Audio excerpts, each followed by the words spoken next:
course, am joined here by my inimitable host, Uncle Lou, Farmer Lou Vega. How are you doing today? How's it going, good brother? I'm totally enjoying the day. It was a beautiful weekend. I got to spend it with my kids, just kind of pushing through everything. I'm very excited about all the great things we've got going on. How are you doing, Joe? I'm doing great. I'm doing great. I had a nice weekend. We had a great event on Thursday night. I got to say, over at the Grove, we packed the place. They had 40 people Mm-hmm. there. It was very nice. You were there. Thank you for showing Very up. great. It was a little different, and it's always great to hear different people's takes and different walks of life and different communities. So Yeah. it was really great to have that cross sector. Yeah, it was very cool. It was nice to see a bunch of people come out that I knew and friends of mine and friends of ours and just to yeah, see something different. He's got a great message. I think it's good for anybody to listen to it. Basically, he's helping people become their own therapist. A lot of Yep, people taking spend a charge of lot your of life. taking charge of your life. A lot of people, and he is a therapist, so he knows. So Yep, yeah, yep. it's pretty good. And if you're interested, you can always hit me up and I'll let you know a little bit about more what we're doing. So anyway, yeah, other than that, I just did my usual hangout thing. Um, you know, do my thing. But I had a great weekend. It was real nice. So that's good.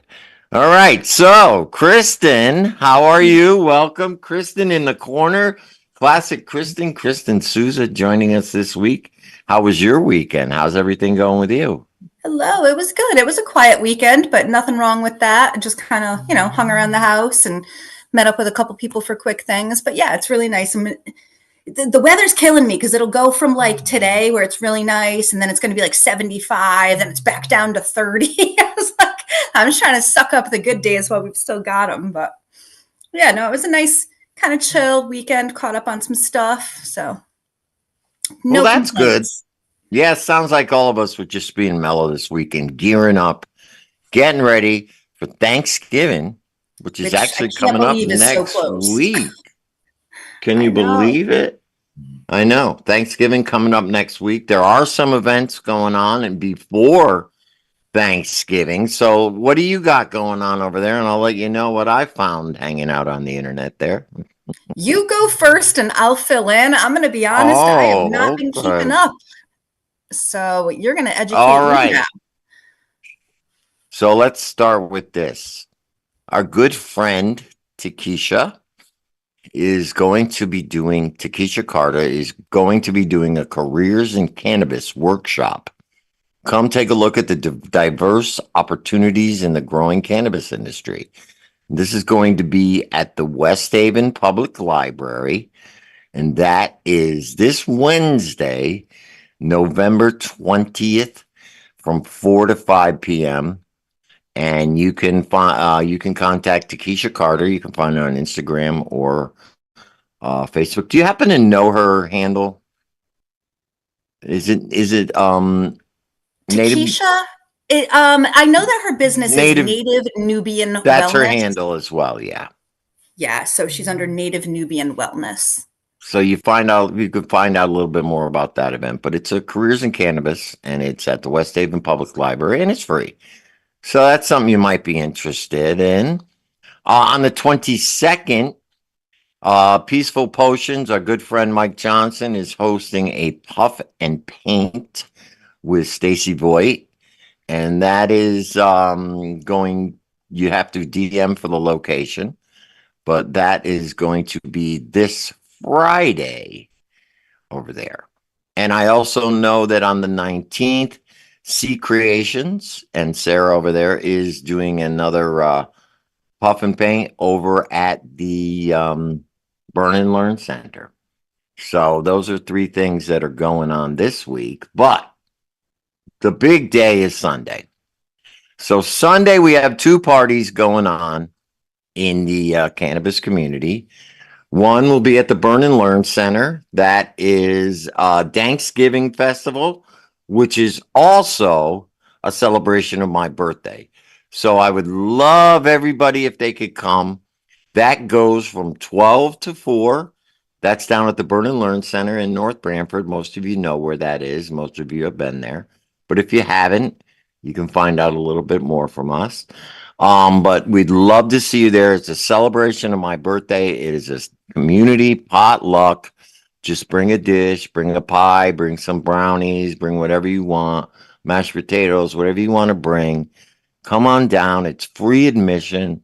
You know there'll be plenty of cannabis there.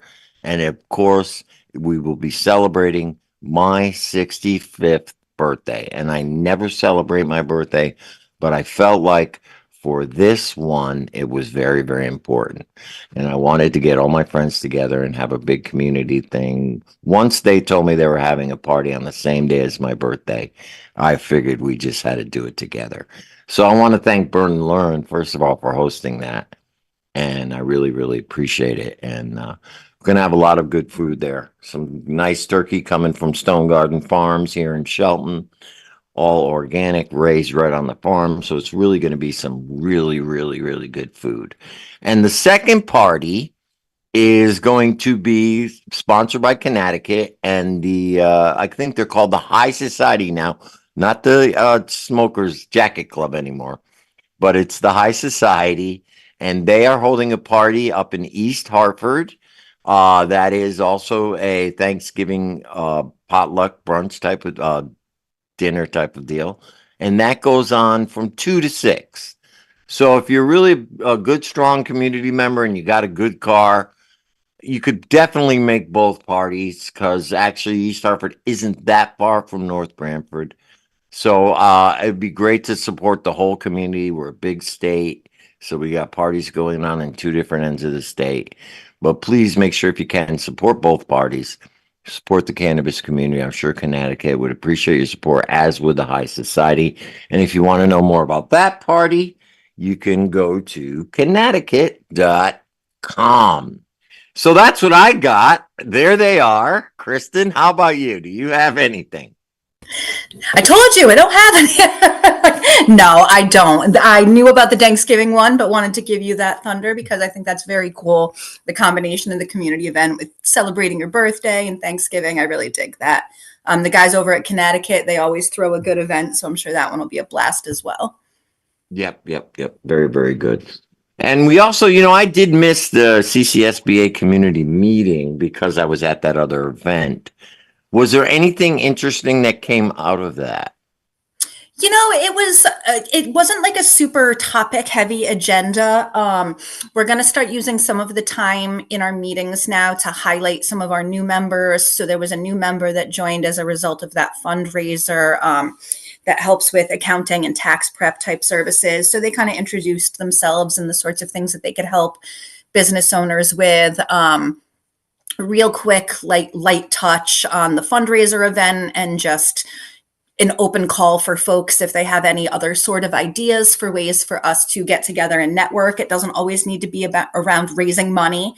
And then for us to just start to think about some of the things that we want to do to be kicking back out to the community. The funds that we raised was never to pay anyone's salary. We're all volunteers over there. It's what can we do for the community and what are the best ways that we can start not only raising funds, but putting those back out to the folks that we had committed to helping. So it was more of a kind of a brainstorming type thing to take it back, think about it, and then either let Kenny Bastian or Michael Goodenough, they are the directors, the general directors or whatnot, and just let them know any ideas that we have and we'll discuss them moving forward. Well, you know what? I'm really liking the idea of more community events. I think CCSBA maybe and the Burn and Learn and maybe Connecticut should all get together and collaborate on maybe a big holiday, Christmas, type of deal. I'm really enjoying the idea of getting together in person with members of the community rather than just all this online, following each other, this like, share, and all that kind of stuff. There's a lot of great events, and I think that we should be having more of them. I think if we ever want to get a consumption lounges passed here in Connecticut, and I'm thinking and I'm hoping that's something that we may go after this term, this session. I don't know. I know we're all discussing our plans now, but that's something I would really get behind. Well, because there's nothing like it. hey, Joe, I don't know what. So then it becomes the idea of what's a consumption lounge. You know what I mean? Is a consumption lounge just a place you can go and smoke? Or is a consumption lounge where you can actually purchase, where it would have to be connected to a dispensary? Or is it a place that, because these are going to be the concerns that are come up by the lawmakers, is it a place that you can go and consume publicly without a membership or something that somebody from the illicit market, this, like I said, these aren't my concerns, I really don't care, but this is where you have to think of what the lawmakers, play that devil's advocate, what the Yeah. lawmakers would say, or what they have said in other states when the conversation has come up, or even this state as the conversation comes up. Does this become, in the fear mongering way that they like to say things, does this become the den of illicit cannabis sales? Or If only they knew, but right, right, exactly. You're totally right, though. I mean, these issues pop Well, up in I other think states. you'd have to do BYOC in the beginning. Well, I mean, to get it this is where, through. well, I know you're taking the side of, hey, it should be allowed, but now, because just for conversation's sake, because we can wish and hope, but wouldn't, and then this is the conversation, this is what I've heard, at least when it's been brought up. We're already dealing with illegal consumption lounges. You know what I mean? Right. So make them legal. Then you don't have to deal with them. Joe, I hear you, but then here comes the real. We can all play the fantasy game. You know what I mean? And we can wish and hope and things like that. And then it's the advocacy part of having to actually have the conversation with them to get it passed. Because saying things like, oh, well, then just pass it, doesn't do that in this state. No. Like any advocate who understands how to, and you guys do, you guys are there, know that. and sometimes, is it about the popular opinion of our show, or do we worry about what our guests are hearing? And that's why we have the conversations, you know what I mean? And our guest that comes on today, he's one of those advocates for safe, responsible consumption in a dosed manner. And, so we know we'll hear that avenue again, but it's stressful when we're trying to do these things. And then they come in and they bust an illegal consumption event. And then they try to use that against us. Oh, well, look, this is what a consumption lounge would look like. When realistically, there's so many positive examples, so many of possibilities of a way to do it. Well, not just yes, but there's also so many positive examples because we have smoke lounges in the state where you can come in and smoke a cigar. We have some hookah lounges that are grandfathered into certain laws. We have more and more cigar lounges that are popping up. We have private membership clubs. We have poker clubs. We have things of those manners that do allow some type of combustion or non-combustion, and especially now having the non-combustion method of doing things, because nobody wants to have a falling ash or a lighter or a match or anything strike out. But what about passing the law with non-combustion methods, which really come out really nice? You know what I mean? Because now there's so many really cool items that do it. And when we have these conversations, I'm all for it because I'm not against it, because I'm a cannabis user. I would love to be able to go someplace. But what does it happen? Does it have to be hooked up to a cannabis dispensary to stop or limit the illicit market? Is this where we're able to bring in more cottage laws, where now we're able to open up a new licensure for that provider? Do we open it up to medical cards only at first? Is that a way to entice our lawmakers? What I mean? I don't know. But how did I know Massachusetts just finally made some headway with it after they legalized in 2016? So, I mean, it's something, like you said, it has to be flushed out. Right. Because, Vegas it took them a long time to get it. Vegas passed adult use even before then.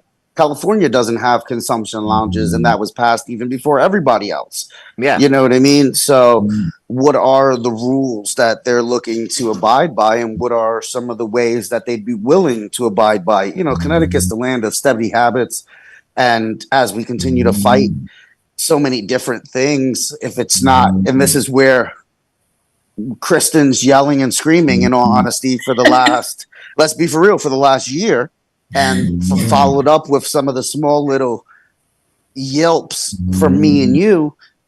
Local government is important. Get out and advocate. Get out and be part of your local rules and regulations, because realistically, if say we're in, let's use Derby, a super arbitrary small town with a small local government that can easily be affected. Town rules can easily be affected based upon a very small amount of people because it's got a low population count. Let's just go there. Well, look what they did in Hamden with the Canna Warriors, where they were able to get that special just for Hamden. Let's not bring any highlights to any of that stuff, because there were some things that were done and there were some things that were taken out of context. And then even with them being taken out of context, we saw that that was also shut down. So yeah, but I see what you're saying. I agree. Towns have the right to make their own ordinances, right, concerning events and, you know, various things. They have more power than most people think.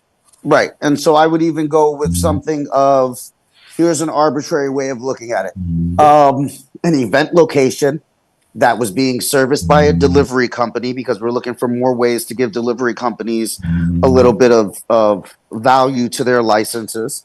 Maybe it's something that's sponsored by the delivery, sponsored by a delivery company, which can service multiple dispensaries.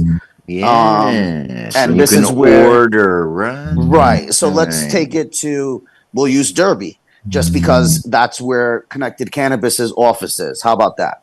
And that's our Connected Cannabis is our friend Cody, who has Cannabis Connections, who has a delivery license, and say he's able to take a space or work with a local area, call it a Lions Lounge or whatever the clubs and organizations in the area are, rent the place out and set up a kiosk so that individuals can order from their chosen dispensary. Because once again, remember, delivery services have contracts with different dispensaries. So you'd have a choice of your dispensary. It wouldn't lock it into one dispensary only. Ideally, you would use the local dispensary so that delivery is quick. But say that was sponsored, it went under the delivery handler's license. It's a smart idea, Lou. It went under the delivery handler's license, and now this event would go on for, let's say, 4 hours, once a week or twice a week or something, and it'd be a consumption space, no vendors, maybe even a little bit of regulatory oversight in the beginning to gain the trust. Because maybe some craft vendors, people sell ashtrays, people sell pipes, artwork, pipes, exactly. Yeah. Like they would do at a dispensary, like those type of vendors, CBD vendors, things like that. And they always used to phrase it, anything you could sell under a sales and use permit. If you can't get that thing online, you can't sell it.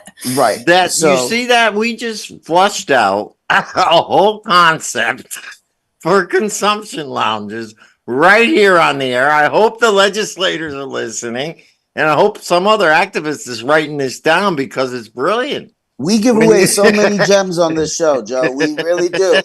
People don't get it. This is the cannabis show. Oh, that's a brilliant on the radio waves. To get around it, use a delivery. It's beautiful. But I want to bring in. Go ahead, Kristen. I'll just say one last thing, just to full circle it. So back to yelling and screaming at your local people, whether it's municipal or state. I personally am not a fan of template form letters. I know you can generate some, but a lot goes into using your own vocabulary and having that human touch and explaining it in ways that Lou just did, and also kind of play devil's advocate, right? Like, certain parties are known for certain things. We know we have a blue trifecta in Connecticut. Democrats love their tax taxes. They're not going to do something for the glory of it. So how can they get a little bit of tax revenue that they can kick back to communities while also supporting our businesses, our community, our industry? If you can find a way to thread that, that's how you get stuff passed, in my opinion. Right. But they don't tend to respond to, well, we just should do it. Okay, but why? They're always going to be like, but why? You need to have your answer for but why. So And So that's you it. can Kristen make just money. gave it to you. That's Kristen just why gave you you the can make but why. money. Tax All right. revenue. Tax All right. revenue that can go back to whatever. You know what I mean? Community service, education, those type of things. But as long as it drives dollars into government's hands, they'll take it. As much as we don't want to drive dollars into government's hands, they will always take whatever dollars they can do, and dollars kind of push the envelope a little bit because it pays the bills. We know that. All right, let's bring on our guest. With us today is Steve Levine, the president, inventor, founder of One Hit Wonder. Experience the One Hit Wonder, the cleanest, most efficient, and most potent microdoser on the market today. With an integrated ash catcher and a totally straight design for better airflow, the One Hit Wonder provides 100% satisfaction guaranteed. Enjoy the perfect 50 milligram dose in one hit. Steve, how are you today? Joe, I am doing wonderful. Hi, Kristen. Hi, Lou. Hi, everyone. Hey, can I throw my 2 cents in on consumption we lounges? figured you would, Steve. Of course.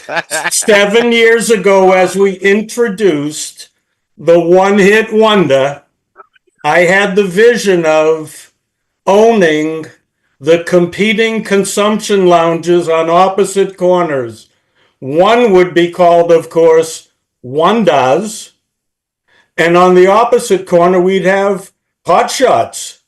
And all that we would do is single dosing of the absolute best flower available and let people make their decisions from that sample where they want to go and buy.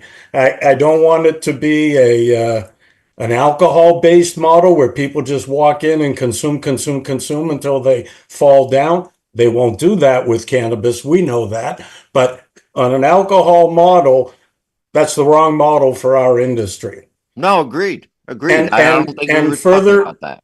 Furthermore, going back to the Connecticut Cannabis Small Business Alliance, a phenomenal idea. Going to take a huge amount of work to make that happen, but small bites at a time, and we'll get there. Well, But let me tell you We are, something. let me Steve. let me just I'm gonna go let me on just a finish, little. Joe. Excuse me. Let me just finish. We are living in a consumptive entertainment world. No matter how we want to categorize that, the monetary, the demand, the flavor, the different experience, we are high level consumers in all regards. And we need not only to be approaching the people in our industry, the growers, the shops, the extractors, whatever, but realistically, the hotel industry should be part of our organization. The restaurant industry, they should be chasing us to offer our perspective for their industry of the future. I am continuously being offended when I go into a brewery or a restaurant or a hotel, and they obviously have provided for smoking. But my smoking, my medication, my demand is restricted. And that's just wrong. They should recognize the market's moving in that direction and we want to bring it to us. And it goes beyond just our Connecticut Cannabis. Maybe it should be Connecticut Consumptive Entertainment Small Business Alliance. Just my opinion. All right. No, I tend to Hey, agree with you. give me 2 Let seconds. me ask you a question. Yes. Go ahead. Take your 2 seconds. No, I can't believe it. I don't know what I choked earlier, but I got dry mouth like crazy. I'll be right back. Okay. So, yeah. No, I mean, I think he brings up some good points and some things that we hit. And, I feel like I've had this argument, heated discussion. When we legalized for rec, Connecticut also updated the Clean Indoor Air Act laws for the first time. Yes, And yes, I they don't even did. know how long. So that did impact I mean, you haven't been able to smoke in bars and restaurants for a minute, but it made it far more restrictive where you couldn't smoke inside or even within 25 feet of a door, window, or air ventilation. Right. So how it was supposed to play out was that anywhere that you can smoke anything, it's open. But they also wiggled that part in about public consumption. So you can't just stand on the street and smoke a joint. You could just stand on the street and smoke a cigarette. And that's And I what's don't know wrong. how many people are They changed enforcing that though. this. They Oh, did changed they? that. Okay. Yes, they I'm gonna say did. I don't know how much this is being enforced, You but I do can't know at smoke one point. cigarettes anymore. Well, so for example, during the Pride Parade, I mean, that draws out how many thousands of people, and the police were giving people a hard time for smoking joints and just being in public. And it's like, we're outside. This isn't, you know what I mean? Like, we're outside. But May I bring this back to dosing? Yeah. The overriding principle of toxicity is everything is toxic. It's the dose that determines safety. So we can have too much oxygen and it will kill us. We can drink too much water and it will kill us. And we have fallen, I believe, victim to comparison toxicity. If it's a clear liquid, it's probably safe. But if it looks like it might be an alcohol in a glass, it is not safe, even though it could be Coca-Cola in the same. We don't know. So we have, by virtue of the fact that at one point people smoked cigarettes, when it evolved into cannabis, I don't know which way it happened, chicken or egg, but I believe it was just a repetitive or emulating the behavior of the cigarette smoker that led to the joint without any consideration for how much do you really need to smoke of that for it to be effective as a medicine.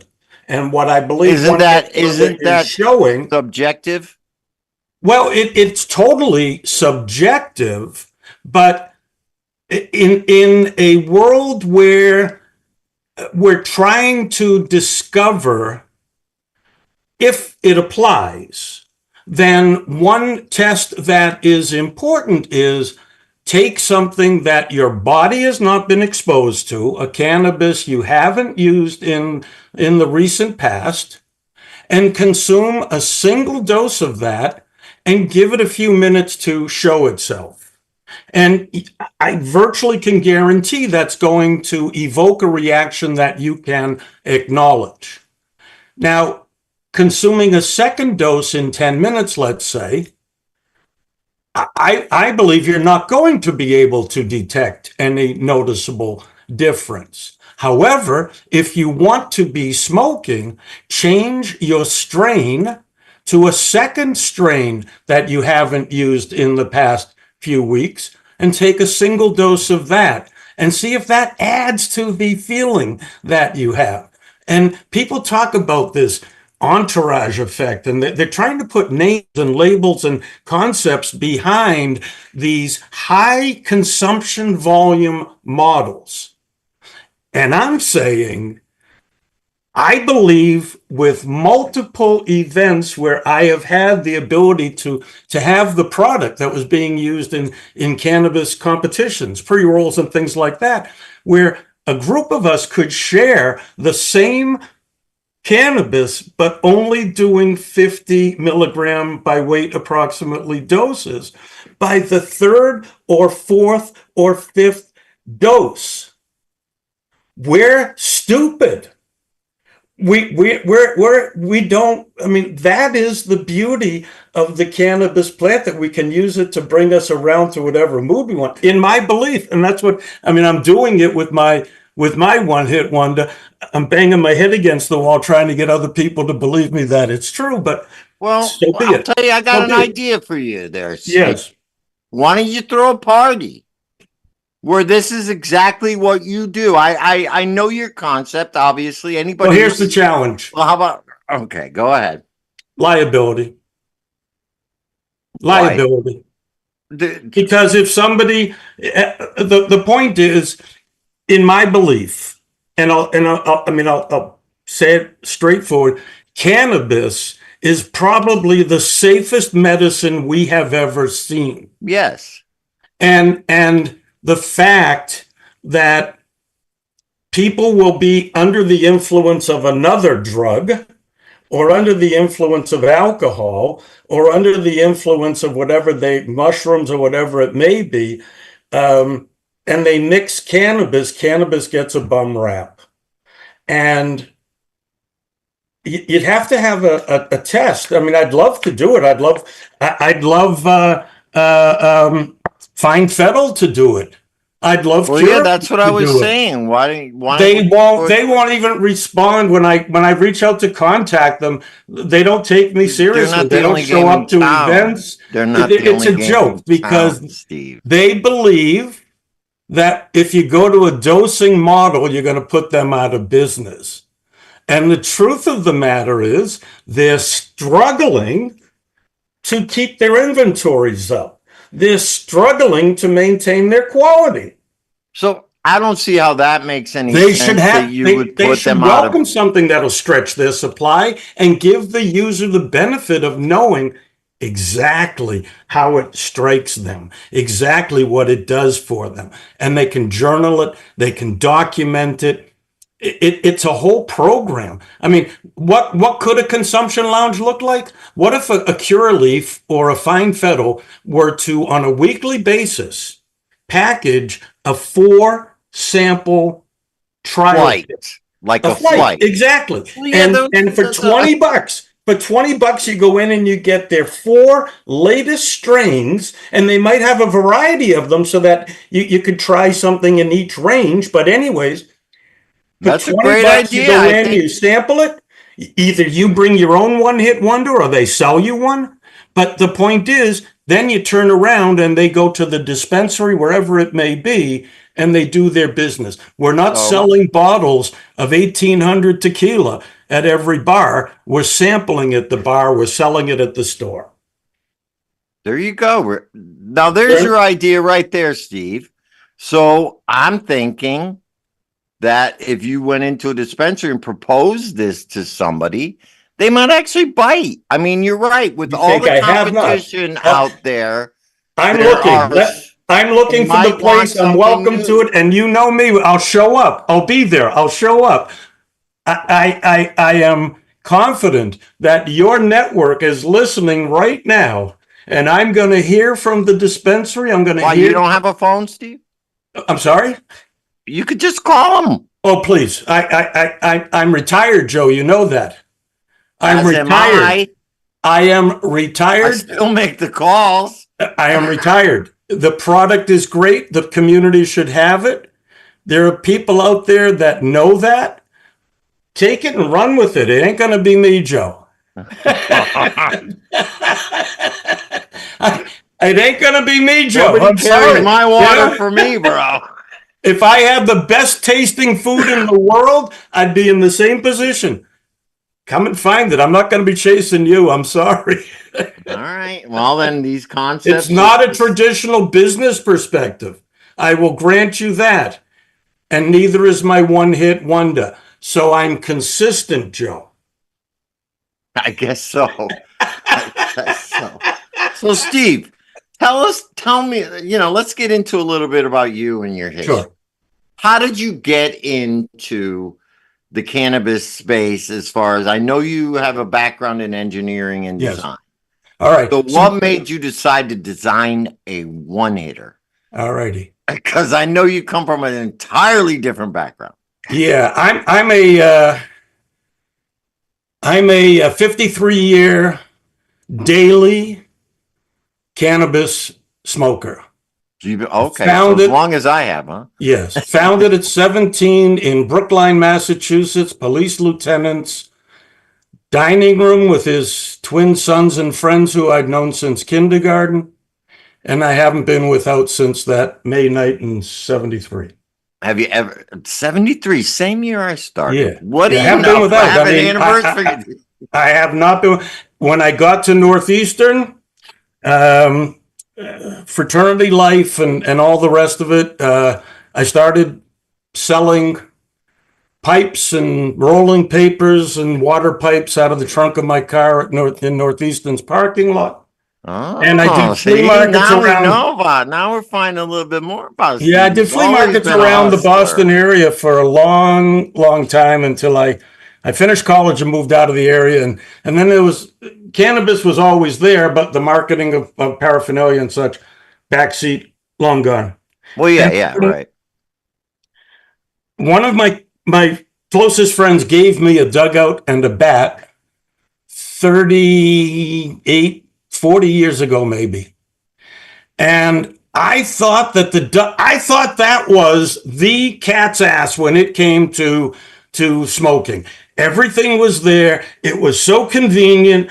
I not only did I have one in my pocket, I have my original one from 40 years ago is the same one I'm still using. But I never stopped to think about the fact that our brain is protecting us from birth, basically. You only touch a hot stove once.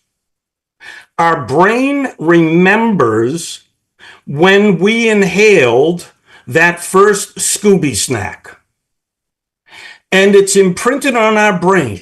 So as the one hitter is approaching your mouth, your brain starts talking to you, and it's the only method of consuming that triggers this action in your brain. And if you're not aware of it, you are now. I mean, when it shoots down your throat. Not when it shoots, not before. As you're approaching. Where's a one hitter when you need one, damn it? So that's what made you getting enough of those in your mouth made you say there's got to be a better way. 30 years, I'm fighting the Scooby snack. I'm sucking the sludge through it. It's burning hot. Yeah, but, those one hitters get caught. But it was convenient. It was convenient. I could head out to my car between appointments, take a hit and go meet another client. It was great. So anyways, I retired in 2008. And I'm sitting on my deck and I'm smoking my dugout and bat and I'm sucking down a Scooby. And I said, for crying out loud, you're an engineer, solve the problem. So 4 years after that, we had the one-hit wonder. Now show us how it works. What makes it different from a regular bat? That. Where are you? There you are. There you are. The ash catcher. That's like a bowl, like a little bowl. Turn it the other way so people could see. I got to keep remembering where my camera is. Yep. Okay. All right. That's one part. So then that screws into the other side. Exactly. Right? And then, okay, so it gives now you a filter in between so it doesn't come through into your mouth. You got it. The difference being when I inhale with this, come on. The bat. I see the bat. I know it's getting a little lost in the green screen, but I see it. There we go. I got the hang. Okay. When you inhale with this one, it's nothing more than a straw. If you were drinking a soda and you inhale, the soda comes through the straw every time. If you light burnt ground flour at the end and you inhale, if you inhale with authority, you're going to get it down your throat and you're going to swallow a Scooby snack. Yeah. So what happens is our brain starts talking to us with this, and it says, angle it towards your cheek, block it with your tongue or your teeth, and the worst one, don't inhale too hard. Right. It's true. You start to get cautious. But we're smoking. We need to inhale hard. We need that air velocity to generate the combustion. So for 30 years, Joe, Chris. All right. So you got the new one now. You got the one-hit wonder now. It you works. put weed in the chamber. Like No, you no, that's can't. no, you're going back to the 70s. Cut it out. Yes. No, yes. no. We ruined so much flour that way. Can you imagine all the okay, here's my personal. Here's my personal wonder. So you see all the crud in there? You see I all do. You're that's not built there? cleaning it very well. We were that's brand. I cleaned that this morning. I smoke a lot. Look at you going with the vape there. You smoke as much as I do, but you're getting hit way too much. Way too much. Anyways, the beauty of this. Calm down now. The beauty of this is you're smoking 1/20th of a 1 gram joint. You're smoking 50 milligrams by weight at a time. So a pre-roll is usually a half a gram. No, but pre-roll is usually a 1 gram pre-roll. You're paying $10 Not for the a 1 gram $5. pre-roll. I get the $5 ones. Well, okay. I don't want to get into that conversation now. We can talk about that later. So anyway, so basically you're saying you could get like as much as 20 hits. It's as much 20 hits in a regular joint. Yes. And there's so think about it. If you light up a joint, what's the likelihood you're still going to have any of that left in 15 minutes? I might have a roach. You might have a roach. So $10, 1 gram joint, lit you up for the next hour and a half, 2 hours. Mm-hmm. If and let's just go way out on the limb and I'll say I'm full of shit. No, don't say that. And it doesn't work anyway, like I'm saying. However, you're the curious type. And if this guy's out there saying this, maybe there's some truth in it. So you're going to experiment and you're going to try that single dose. You know what you're going to find out, Joe? What? $20 a day for 2 pre-rolled joints. Right. And some people smoke one at 7 in the morning, let's say, and one at 7 at night. Right. How the hell do they do that? They my take mind a couple would blow up hits, if I they wasn't put it out, they walk away, and then they come back later, take a couple more hits. Oh, so it's got that So burn. they're doing microdosing, right? No. Take those same 20 dose joints, 40 doses in a day, $20 times 30 days. That's $600 worth of consumption. Now you're talking. Mindless. Now we're getting into dollars. Mindless consumption. You're just inhaling. Mindless. Now, let's say that you acquire 10 different strains throughout the course of a month, picking them up in smaller quantities, an eighth at a time, not a half, not a zip, whatever. Well, I do that. Okay. So now, as you pick up that new stock, you do a dah. When you bring it home, you grind it up, and instead of doing a fatty, instead of doing a big bong hit, you do a single dah. And you give it a minute to show itself and take note of whether it addressed what you bought it for, that you had an idea going in. You wanted something that's going to make you hungry, make you happy, make you sleepy, cut anxiety, whatever it may be. Did that strain deliver? Because I get it. You could use it as a determiner. What am I going to smoke tonight? But then if you are feeling satisfied on that 50 cents, don't smoke the other 9.50 that you might do at that time. But what if you want to get really high?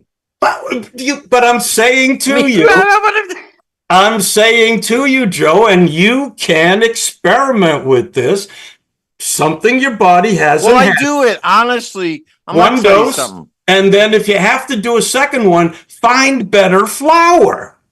Well, you know what I do? I do the same thing. I do get different varieties, obviously, on my travels, and I'll come home, but I'll smoke a whole bowl of each one.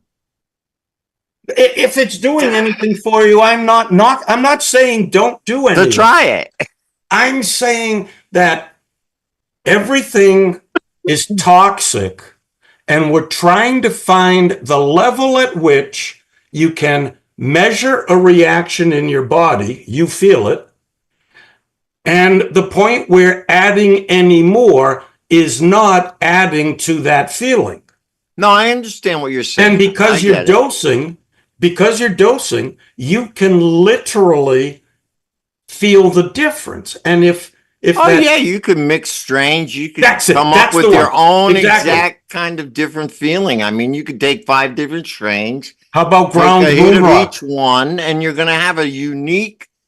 You'll have a unique experience because you've mixed a sativa with a hybrid, with an indica, with whatever. No, I agree. It's a very cool way And you to might be do doing it. it, Joe, for $1.50, not $10. You follow me? Because all Yeah. you did was do 3 doses of different. So long and the short, mathematically, if somebody out there somewhere thinks that I may have an idea and they adopt it, they're going to find within 12 months of dosing, and I'm talking about up to 20 doses a day. Most people do about 10, which is $5 worth.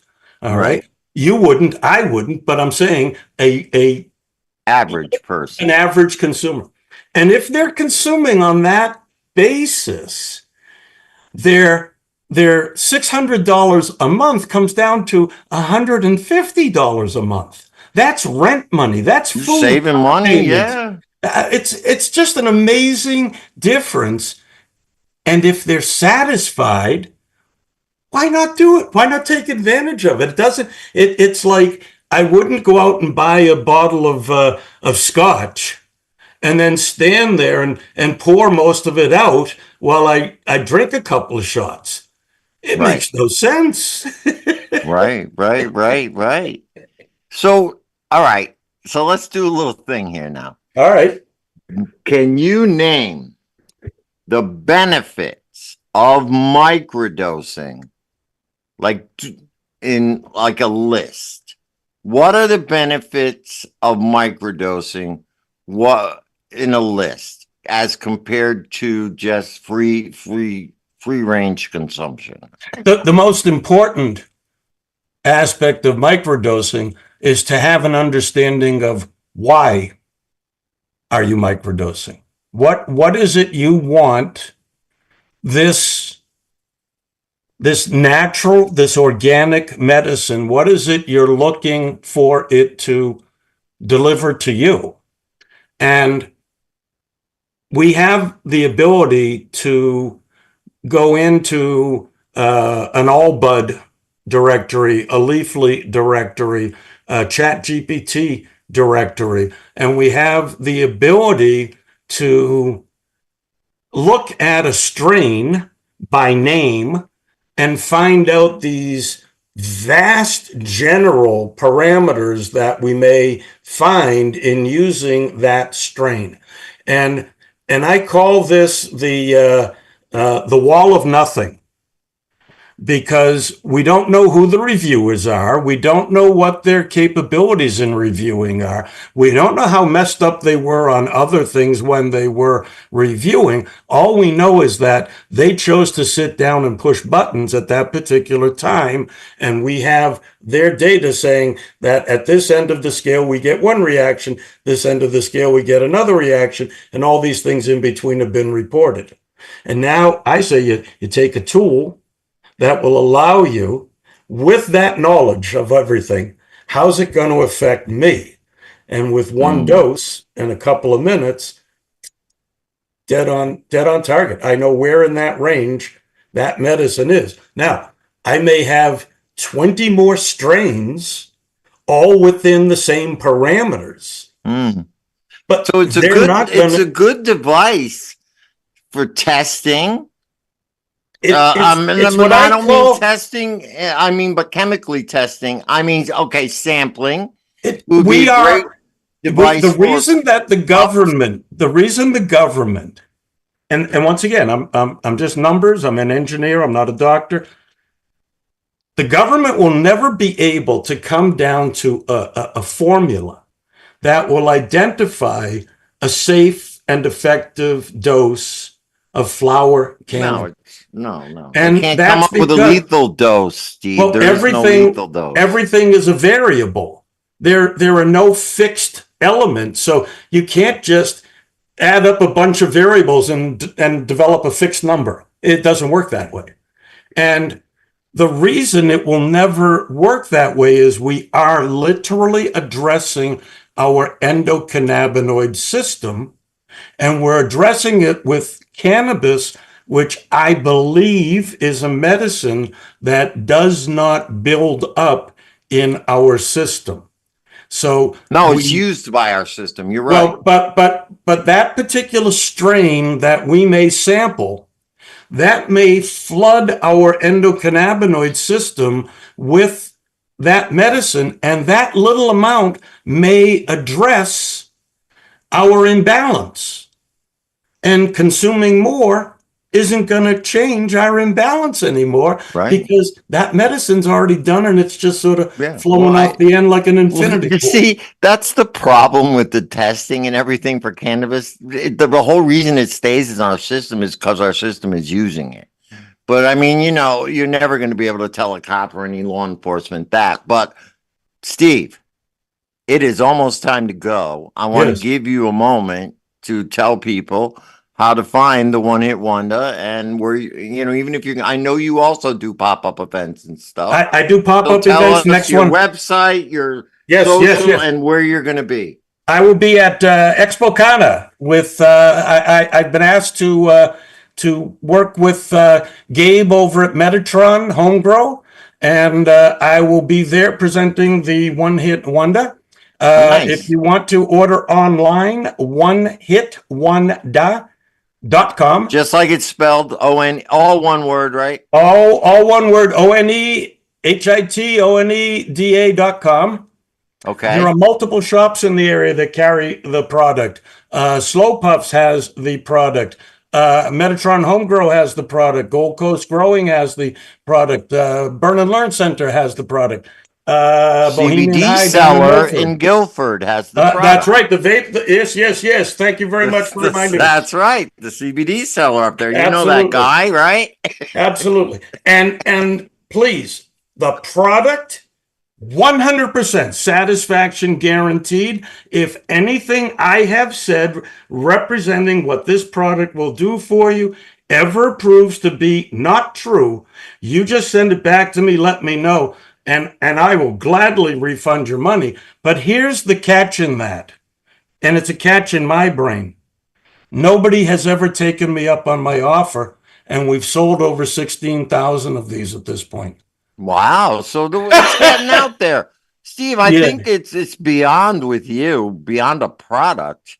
You're literally promoting a style of That's usage. why I You're want really the dispensaries. microdosing. Yes, I want the That's support. really what it is. It's Yes. not about, the Wanda is the tool, but you're promoting microdosing. I think you're onto something. And I really do believe, even though you're retired, just like me, you got to get out there and sell it, because you already came up with some great ideas right here on the radio that I could see in the stores. And I wish you much success. And I really want to see you spread this out there and be the device, the microdosing device, not only for the state of Connecticut, but for the country and the world. Steve, I wish you the best. And I really, really do I really do hope to see this thing out there all over the place. They should be selling it in dispensaries. Hey, Steve, hope I'm going so. to take my final minutes here. And you left out my favorite part of your device, which is that when you unscrew the top, it can be used as a downstem for a bong. I don't think you mentioned that on air. Now, I like to consume out of a bong, and the one I have, you showed me how to do that. That is primarily actually how I use my device, is I microdose taking bong hits. There So you it's a very go. multifunctional tool. And you can put it on a pipe too. I remember you showed me that as That's well. right. Because There are four different ways it can be used. And it's funny, Kristen, because it was engineered originally to fit on the water pipe. And that's how we first introduced it. But everybody that used it said, I don't have a water pipe. Can I just smoke it straight? So the next week we had a mouthpiece and the slide for the water pipe. I've literally got it on my table right now next to my glass bong. You I use probably it a Well, lot. taking thank you. hits from Enjoy. all right, guys, we got to get going. Thank you, everybody. I hope to see you all this Sunday at the Thanksgiving feast, at the celebration And with that, Harry, hit the music. Lou, any last words? As always, my friends, I hope everybody stays happy, healthy, and high. And we'll see you Thursday for Joe's birthday. Kristen. Dylan. All right.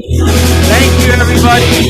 Follow us at Greenhaven Media or at Joe the Weed Guy or greenhavenmedia.com. Make sure you like, subscribe, and share to our YouTube page and our Facebook page. We love you all.